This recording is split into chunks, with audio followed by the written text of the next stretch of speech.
Hi friends, మా పిల్లలు స్కూల్కి వెళ్ళి రాగానే ఏదన్నా ఒక స్నాక్స్ కావాలి. వాళ్ళకి ఏదో ఒకటి తింటా అంటారు, ఏదో ఒకటి చేసి పెట్టాలి.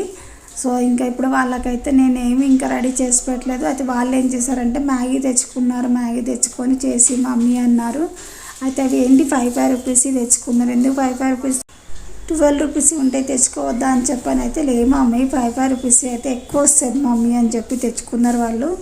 ఈ పిల్లలు ఇలా చేస్తారనమాట. నాకేమో ఇష్టం ఉండదు మ్యాగీ, ఎందుకంటే అందులో అజినోమోటో వేస్తారు. పిల్లలకు బోన్ అనేది కరిగిపోతుంది. సో అందుకే నేను ఎక్కువ ఇష్టపడను మ్యాగీ పెట్టడం. ఇంకా వాళ్ళు ఎప్పుడో ఒకసారి నెలలో ఒకసారి మ్యాగీ తెచ్చుకుంటా అంటారు. సరే నేను అలా పెడతాను అనమాట. సో అందుకే మీకు ఈ వీడియో నచ్చినట్టయితే సబ్స్క్రైబ్ చేసుకోండి, లైక్ చేయండి ఫ్రెండ్స్. చూడండి, ఇంకా వేసుకొని తినడమే. వాళ్ళకి ఎంత ఇష్టంగా తింటారంటే అంత ఇష్టంగా తింటారు. వాళ్ళైతే అన్నం అయితే అస్సలు తినరు.